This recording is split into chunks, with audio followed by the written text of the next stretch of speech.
O Brasil é uma baderna. E o Brasil não tem projeto para nada, estou te dizendo de novo, isso não aconteceu agora. Já fecharam 280 mil pontos de comércio do desmantelo do PT para cá. 38 mil indústrias fecharam, 14 mil só aqui em São Paulo, onde nós estamos conversando. Agora nós estamos vendo o Lula se agarrando com o Alckmin, passaram 20 anos se estapeando, se esculhambando, praticaram rigorosamente o mesmo modelo econômico e não tem dificuldade nenhuma, estão aí juntos, num grande conchavo, sem programa, sem resolver as contradições do passado, mas mais grave, sem propor nada para o futuro. Modelo de governança política em que muda tudo para não mudar nada. Caramba, o Bolsonaro se filiou ao partido do Valdemar Costa Neto, que era o cara a quem o Lula deu o DENIT para roubar e foi preso no escândalo do Mensalão. Peraí, o Valdemar Costa Neto era lugar-tenente para roubar no governo do Lula e agora aparece como chefe do Bolsonaro e o Bolsonaro e o Lula botam o povo para brigar com ódio, paixão, como se fosse tudo diferente. Eu rio para não chorar. Fala pessoal, quero deixar mais uma entrevista aqui com Ciro Gomes. Você já sabe, ele não mede as palavras. Tem vez que o Ciro é até sensato quando é para falar desse desgoverno e de tudo que está acontecendo aí. O Ciro tá meio rebelde, abandonou o Lula, votou nele, sabemos disso. Mas o Ciro se rebelou contra o Lula. Eu acho que é por isso que o Lula tem raiva dele. Porque o Ciro Gomes não para de descer a lenha nesse desgoverno que aí está. E eu quero deixar essa entrevista aqui, onde o Ciro Gomes vai falar sobre o Brasil, sobre a crise, sobre a renda, o buraco que o Lula está enfiando no Brasil. Eu quero deixar esse vídeo completo aqui para vocês conferir. Antes, deixa o like, curte, comenta, compartilha, inscreva-se aqui no canal e vamos assistir esse vídeo agora. Olha o que eu estou dizendo para vocês. Então, este é um país saqueado por todos. E a conversa mole, o Fernando Henrique. Agora nós estamos vendo o Lula se agarrando com o Alckmin, passaram 20 anos se estapeando, se esculhambando, praticaram rigorosamente o mesmo modelo econômico e não tem dificuldade nenhuma, estão aí juntos, num grande conchavo, sem programa, sem resolver as contradições do passado, mas mais grave, sem propor nada para o futuro. E a gente apavorado com o desastre do Bolsonaro, fica todo mundo achando que... Então veja onde é que nós estamos. Então 70% do eleitorado de São Paulo, por exemplo, que é um estado poderoso do Brasil, riquíssimo, votou no Bolsonaro para protestar contra o Lula, corrupção e crise econômica. E agora estão chamando o povo para votar no Lula para protestar contra o Bolsonaro, quando os assuntos são esses. Aqui no Brasil é a perversão política que produziu a mais brutal concentração de renda do mundo. Ou seja, a riqueza existe. E essa miséria é consequência de atitudes políticas, da engenharia com que se organiza a economia do país, do jeito como se tange a política do país. Isso não é um problema de Chico, Manuel, Maria. Quando terminou o período Lula, por exemplo, que a gente celebra como um camarada de esquerda, preocupado com os pobres, 5 brasileiros, anote isso aí, irmão, 5 brasileiros acumulavam a renda e a fortuna dos 100 milhões de brasileiros mais pobres e de classe média. Isso não existe parecido em nenhum lugar do mundo. 5 pessoas, eu conheço o nome dos 5. Tem uma fortuna tão grande que é a soma dos que os mais pobres, 100 milhões e de classe média do Brasil, têm para sobreviver. Isso é um absurdo inominável. A corrupção no Brasil tomou conteúdo, orgânico, ante a omissão dos tribunais, a omissão do Ministério Público. E a gente precisa consertar isso, porque consertar a taxa pública de investimento é condição para você puxar o investimento privado. Só para você ter uma ideia, 14 mil obras paradas. 14 mil. Só em São Paulo deve ter umas 6 mil obras paradas. Qual é a característica dessa obra? Já foi licenciada, já foi licitada, essas questões de burocracia, tudo já resolvido, tem um pepino no Tribunal de Contas, você resolve ali com a força-tarefa, enfim, rápida de fazer, e ela tem uma característica, ela emprega amanhã o brasileiro que tem dificuldade de qualificação para o trabalho, que esse é outro grave problema para o país, e é uma obra de construção pesada ou leve, moradia, saneamento, estrada, porto, ferrovia, etc., que não importa insumos do estrangeiro. O Brasil perdeu a vocação de crescer. Um país que crescia 6,7% ao ano, passa a crescer 2,6%, e em 2010 esses problemas se acumularam de um jeito tal que o Brasil, pela primeira vez em 120 anos, para. As pessoas sentem as consequências disso, mas olhando o problema, como um médico olha a doença para ter capacidade de fazer a cirurgia, que é o caso, no caso brasileiro, o país para de crescer e faz 10 anos, pela primeira vez em 120 anos.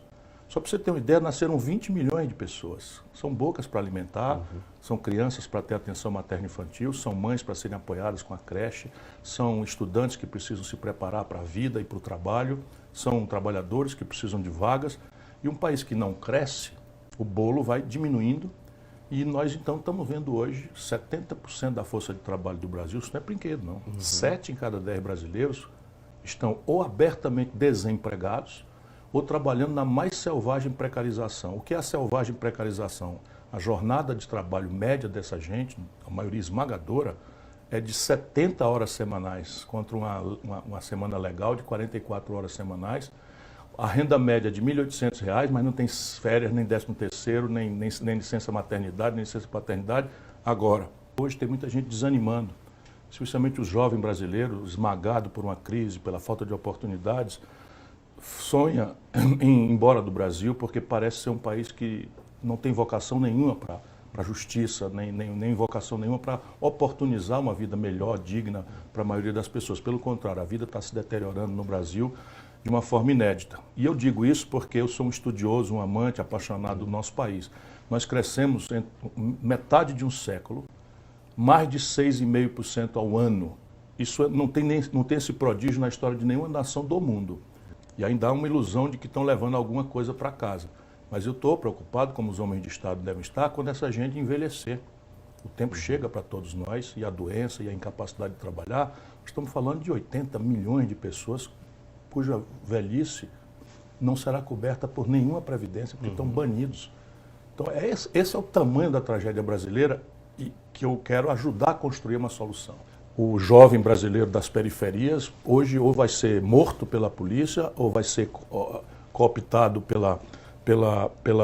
pelas facções criminosas que estão dominando as periferias do Brasil, ou este é o medo dos pais. Porque tem muito jovem que consegue escapar disso, felizmente ainda é a maioria, mas nós temos mais de 20 milhões de jovens brasileiros que eles estão chamando de nem estudam, nem trabalham. A miséria e a desigualdade são a chaga mais grave. Por quê? Porque não precisava ser assim. Se você tomar a África, esse continente muito parecido conosco, eles não têm produção de comida. Se você pegar o leste da Europa, olha onde eu estou falando, o leste da Europa, eles não têm produção para comida. Se você pegar a extraordinária potência chinesa, 2 milhões quer dizer, 1 bilhão de bocas para alimentar, 1 bilhão e 300 milhões de bocas para alimentar, eles não têm produção de comida. O Brasil é o oposto. Nós somos, se você pegar consolidada a produção de alimentos, nós somos o maior produtor de alimentos do mundo. Tanto proteínas vegetais quanto proteínas animais. E hoje no Brasil, eu estudo muito para ter a dimensão dos números, porque eu quero fazer uma proposta, dizer quanto custa e dizer de onde é que vem o dinheiro, para encerrar essa crônica mentirosa em que se transformou a política brasileira, demagógica, em que você fala o que as pessoas querem ouvir e depois deixa tudo como está, né, o que aconteceu na tragédia política brasileira. A elite brasileira trocou o coração por uma pedra. Os políticos brasileiros são, por média, canalhas, quando eu penso nesses números. Por quê? Porque nós temos como resolver isso. 20 milhões passam fome. Como é que se resolve isso? Você resolve isso com uma política de abastecimento e preços que o Brasil já teve e que o mundo civilizado inteiro faz. O que é isso na prática? É assim, o governo, na hora que houver a safra, que o atravessador vem com a faca no pescoço do pequeno, que não tem capital, que não tem onde estocar, que não tem onde conservar sua produção, ele vende por um preço vil. O governo deve entrar nessa hora comprando por um preço mínimo que garanta a rentabilidade do pequeno e até do grande, se for o caso, para não ter ciclos de especulação. Forma estoques, estrutura armazenamento. Hoje em dia esse armazenamento pode ser virtual, você pode fazer mercado futuro, papéis, enfim, para quem estuda as coisas como né, você tem essa solução. E quando chegar a hora que o chinês bota preço na carne, bota preço na soja, pagando em dólar, e que o barão do agronegócio vai querer ganhar dinheiro, pouco passa importando se nós estamos com fome aqui embaixo ou não, é da lógica trágica do capitalismo exponencializar o lucro. Então ele vai vender lá fora. Ora, na hora que ele vender lá fora, que ele desabastece aqui, o preço sobe, o governo pega aqueles estoques e desova, garantindo o abastecimento e a preços acessíveis para a população brasileira. E hoje o Brasil está vulnerável a isso. O chinês entra comprando, o agronegócio vende o frango, vende a carne por dólar lá fora, e você aqui dentro que se lixe. porque aí virou a pátria da selva, do salve-se quem puder. O que bota um país para frente é o trabalho decentemente remunerado. Transferência de renda, políticas sociais compensatórias, é um elemento que o neoliberalismo, que garante essa selva toda, fez para tentar atenuar o caminho, anestesiar a contradição e manter a miséria e os miseráveis, os pobres dos países do mundo inteiro, acomodados, não é, diante da farra, do luxo e do privilégio de uma elite cada vez mais ególatra, cada vez mais insensível e cada vez mais antinacional. E isso é a política que produziu essa selvageria. Por quê? Porque a gente deixa isso acontecer sem cobrar imposto. O Brasil é o maior paraíso fiscal dos super ricos do mundo. Eu fui ministro da Fazenda, eu cobrava imposto sobre lucros e dividendos empresariais que o mundo inteiro cobra. O Fernando Henrique e o Lula revogaram. Eu cobrava uma alíquota de 35% dos super salários, de 1 milhão, de 1 milhão e 500 mil. O Lula e o Fernando Henrique revogaram. Percebe? O Imposto Territorial Rural, que é o IPTU do campo, recolhe por ano no Brasil menos do que São Paulo arrecada de IPTU por mês. Se eu tenho 20 milhões de pessoas, não é, passando fome, a diferença entre chegar a comida agora ou não pode ser a morte. Então, enquanto a gente discute uma mudança de modelo com os tempos de cago manco dos políticos de Brasília, não é? Essa farra de privilégios, de alienação que se transformou a política brasileira, isso também é um fenômeno recente, não é? Você tem que achegar o mínimo para as pessoas, mas não pode achar que isto é um fim em si mesmo e que é cruelmente isso, é uma anestesia, é uma caridade que fazem para aplacar a revolta, não é? Que deveria acontecer. Eu estou chamando o povo brasileiro a uma rebeldia da esperança.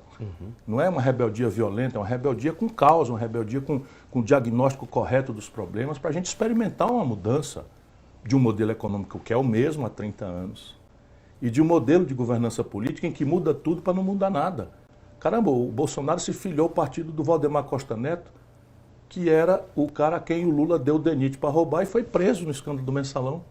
Peraí, o Valdemar Costa Neto era lugar-tenente para roubar no governo do Lula e agora aparece como chefe do Bolsonaro e o Bolsonaro e o Lula botam o povo para brigar com ódio, paixão, como se fosse tudo diferente. Eu rio para não chorar. A economia é a mesma, os políticos que jogam o jogo são os mesmos, a consequência é essa tragédia e fica aqui em cima Chico, Manel, Maria, vermelho, encarnado, azul, botando o povo para brigar de forma despolitizada, sem um diagnóstico correto, sem uma explicação dos problemas e, pior, sem ferir aquilo que tem que ser ferido, que é poderosíssimo. Não é? Meia dúzia de barões brasileiros dão as cartas e concentram a renda que falta para o povo comer. O povo é tão machucado e sofrido que, às vezes, uma palavra serve para o cara alimentar uma esperançazinha, mas só palavra vira só o seguinte, uma esperançazinha agora para ser uma grande decepção logo mais. Como é que surge um emprego? Deixa eu ser bastante simples, para não parecer conversa de economista. Emprego é quando o comércio abre uma loja acolá e a outra daqui não fecha. Emprego é quando a indústria abre acolá e a daqui não fecha. Emprego é quando aumenta a roça ali e a roça daqui não encolhe. Significa o quê? Que a economia tem que crescer. A economia não cresce porque eu gostaria que ela crescesse. Ela cresce se alguns elementos práticos forem dados. Eu vou te dizer, são 4 elementos, 4 motores, vamos supor assim, é um carro com 4 motores que empurra esse carro para crescer, que é a economia do país. Esses 4 motores estão enguiçados, a gente chama no Nordeste de estão no prego. E ou a gente conserta esses motores, ou nós vamos ficar conversando fiado. E não vai acontecer da loja aumentar sem a outra fechar, da indústria aumentar sem a outra fechar. Primeiro motor, se eu estiver sendo longo, me interrompa, mas essa é uma oportunidade de a gente conversar. O consumo das famílias. Quando o Brasil cresce, 60% do crescimento, ou seja, o motor mais importante, cresce puxado pelo consumo das famílias. Ninguém precisa ser economista para entender. Se as famílias podem consumir mais, o comércio vende mais. Se o comércio vende mais, contrata mais gente para atender os clientes e compra mais da indústria. Emprego, nós estamos na pior taxa de desemprego. Não foi a pandemia, não foi o Bolsonaro quem produziu essa explosiva taxa de desemprego no Brasil, pulando de 4% para 11,6%, de onde nunca mais desceu, foi o PT, foi o Lula e a Dilma. A data disso é 2014, 2015, onde essa virada, esse estelionato eleitoral, que explica a revolta com que o povo foi votar no Bolsonaro, para votar, porque houve essa crise econômica, que é a mesma que está aí. 72 de cada 100 famílias brasileiras estão endividadas. É o maior endividamento da história do Brasil. Por quê? Porque a pessoa não está dando conta do orçamento básico, é pagar energia ou comer. Percebe? Aí come, porque comer é a maior emergência, não paga a conta da energia, corta e vai para o SPC. É botar gasolina no táxi ou comer. Aí o cara faz um crediário, não compra, não paga, está no SPC. 63 milhões e 700 mil brasileiros estão humilhados no SPC. No Brasil, hoje, nós temos 6 milhões de empresas, algo ao redor de 18 milhões de empregos, com a faca no pescoço para fechar amanhã ou depois, no Serasa, que é o SPC das empresas. Então é o seguinte, se uma empresa está no Serasa, o próximo passo é fechar. Já fecharam 280 mil pontos de comércio do desmantelo do PT para cá. 38 mil indústrias fecharam, 14 mil só aqui em São Paulo, onde nós estamos conversando. É o maior escândalo brasileiro, é que, de novo, o Lula e o PT, enquanto faz conversa de esquerda, concentraram 85 de cada 100 transações financeiras do Brasil em apenas 5 bancos.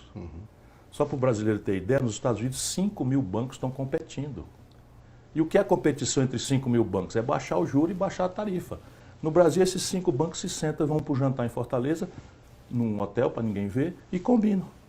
E quem for podre que se arrebente, porque quem quiser morrer no cartão de crédito, morre no Visa, no Mastercard ou no American Express, que cobram nos Estados Unidos 17% de juros ao ano e no Brasil cobra 300%. Agora a coisa está ficando tão grave que nós temos reservado para investir esse ano 25.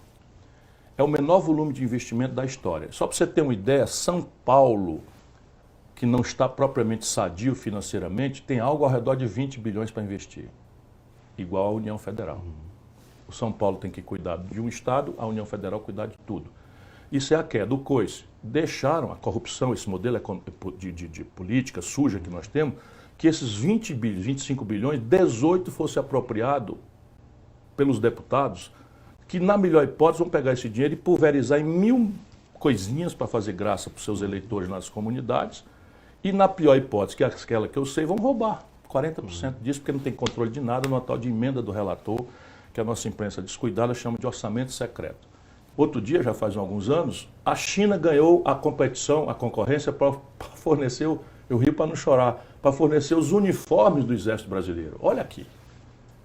Felizmente, protestamos e tal, essa licitação foi cancelada. Mas a China, que tem essa política que o Brasil não tem, ganhou uma concorrência do outro lado do mundo para vender a roupa do nosso Exército. Tenha santa paciência.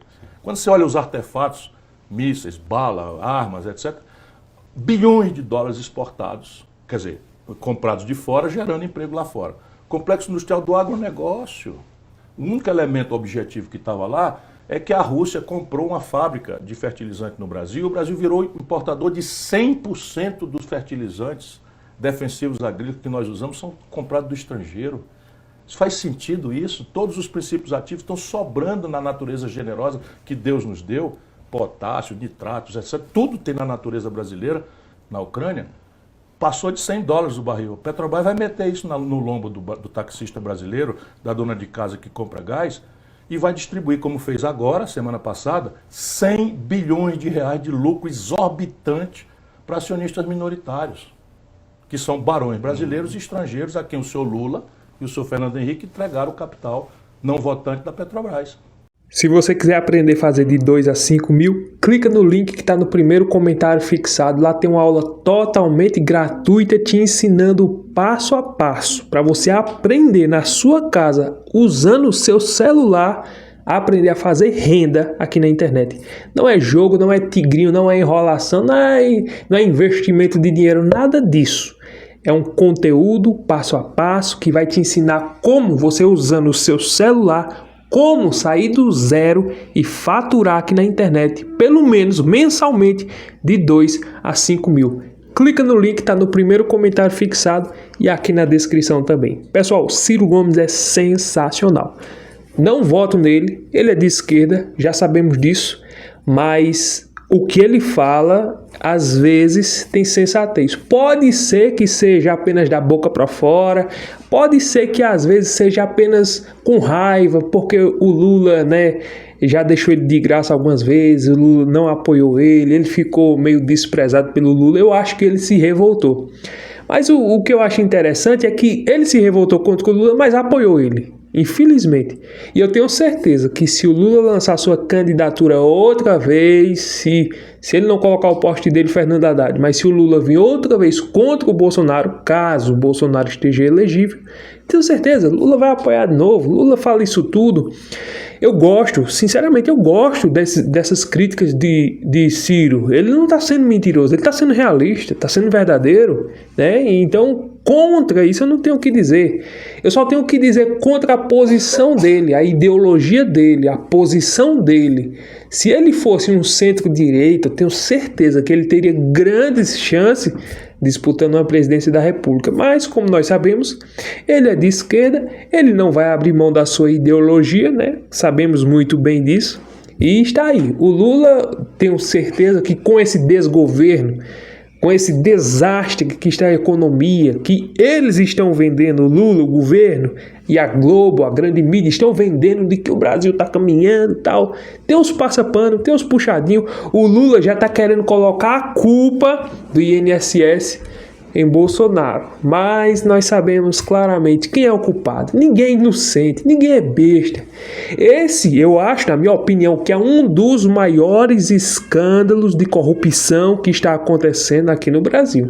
Na minha opinião, eu penso assim, eu acho que esse é um dos maiores escândalos de corrupção depois do mensalão, do petrolão, que tudo isso envolve dinheiro público dos nossos impostos, é nós que paga, que banca esses deputados, senadores, juízes, é do nosso bolso, nós é que sou o dia todinho para que esse pessoal infelizmente venha esbanjar uma vida luxuosa às nossas custas, mas esse do mensalão aí derrubou o governo. O governo está totalmente desestabilizado, está sem rumo, estão tentando aí querer colocar na culpa de Bolsonaro, não, porque... E por que não, então não assina a CPMI? Por que o governo está com medo de assinar uma CPMI para investigar a fundo? Aí a conversa deles é, não, a Polícia Federal já está investigando. Mas se a Polícia Federal está a mando deles, ou seja, aquilo que for contra o governo, você acha que a Polícia Federal vai ter independência de ir contra o próprio governo? Não vai. Então é bom que esteja, de fato, uma CPMI para ir a fundo. Ah, se foi Bolsonaro, se tinha integrante de Bolsonaro, se tinha integrante de Lula, pega todo mundo. Não é para passar a mão em ninguém. É o dinheiro de muitos aposentados, muitas pessoas que só tinham aquilo, não tinham nada mais do que aquilo para comprar um remédio, para completar um aluguel, uma água, uma luz, um alimento. E ainda o povo não tem sentimento, é um coração de pedra. Toma, o pouco que o povo tem, eles tomam, eles roubam. Infelizmente, está aí o roubo bilionário que fizeram esse assalto no Brasil. Tomara que seja descoberto, independente de qual foi o governo. Tomara que seja descoberto e vá para a cadeia. Infelizmente, eu acho muito difícil isso acontecer, pessoas ir presas. Mas vamos ver, né, o que é que vai acontecer. Aí o governo está com essa conversa. Não, nós vamos ressarcir os aposentados. De onde vai tirar esse dinheiro? Do nosso bolso. Do bolso do contribuinte, do trabalhador. Desviar esses bilhões... Mas não vai ser, o povo não vai ser ressarcido, os aposentados, por esses bilhões que foram roubados, não. Vai tirar dos impostos, dos contribuintes para ressarcir essas pessoas. É inacreditável esse desgoverno que aí está. Mas ele está com data já para acabar. Acredito que em 2026 é o último mandato de Lula. Talvez ele vá disputar sua reeleição. Ele está confiante de que vai vencer de novo. Eu nem sei se ele vai disputar. Se ele não for, eu acho que ele vai botar o poste dele, Fernando Haddad, o ministro da Economia, que está colocando a nossa economia na situação que está, né? Vamos ver o que vai acontecer daqui para lá. Eu estou apoiando Bolsonaro. Caso Bolsonaro não tenha condição de vir, aquele que ele indicar, nós iremos votar.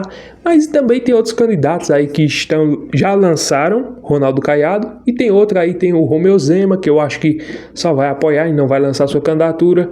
Tem o Ratinho Júnior, Tarcísio é um bom nome, a Michelle já está sendo cogitada caso Bolsonaro não venha, então vamos ver o que é que vai acontecer daqui para lá. E com certeza, eu tenho certeza que esse desgoverno vai sair. Gostou do vídeo? Deixa o like, curte, comenta, compartilha, inscreva-se aqui no canal, clica no link no primeiro comentário fixado ou então aqui na descrição e assista a aula totalmente gratuita e faça de 2 a 5 mil. Até o próximo vídeo, se Deus permitir.